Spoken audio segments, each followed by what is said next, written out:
हैदराबाद में रिपोर्ट। माहिर मौसमियात सीनियर सहाफ़ी ग़ुलाम हुसैन ख़ासक़ैली मौजूब सिंध के सामूंडी इलाक़े में हल्की बूंदाबांदी जॾहिं त पंजाब ख़ैबर पख्तूनख्वा में गजगोड़ खिवण सां अॼु खां बरसात जो सिस्टम दाख़िल थी वियो। बलूचिस्तान के ॾखण वारनि इलाक़नि में भी बरसात वारा ककड़ सफ़र कंदा। असां सां टेलीफोन लाइन ते मौजूद आहे माहिर मौसमियात सीनियर सहाफ़ी ग़ुलाम हुसैन ख़ासक़ैली। जी ग़ुलाम हुसैन, छा तफ़सीलात आहिनि, वधीक आगाह कजो। जी बिल्कुल। अॼु सिंध जे सामूंडी इलाइक़नि में केटी बंदर कराची समेत सामूंडी इलाइक़नि में हल्की बरसात वसण वारनि ककरनि सामूंडी ककरनि जो सफ़र जारी आहे।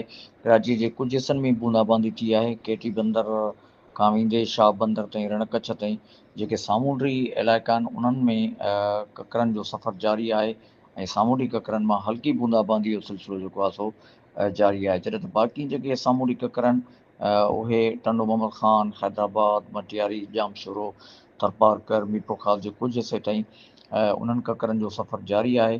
पर उन्हनि ककरनि मां का ख़ासि बरसाति न आहे, सिर्फ़ु ककर ख़ाली जेके आहिनि सो सफ़र करे आहिनि।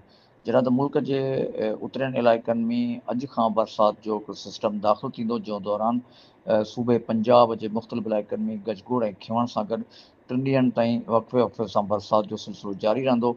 सूबे ख़ैबर पख्तूनख्वा जे मुख़्तलिफ़ इलाइक़नि में गजगोड़ ऐं खिवण सां गॾु वक़्फ़े वक़्फ़े सां मींहं पवण जा इम्कान आहिनि। बलूचिस्तान जे ॾखण वारे इलाइक़नि में किथे किथे बरसाति जा इम्कान जेके आहिनि सो मौजूदु आहिनि। जी मेहरबानी तफ़सील सां आगाही ॾियण लाइ।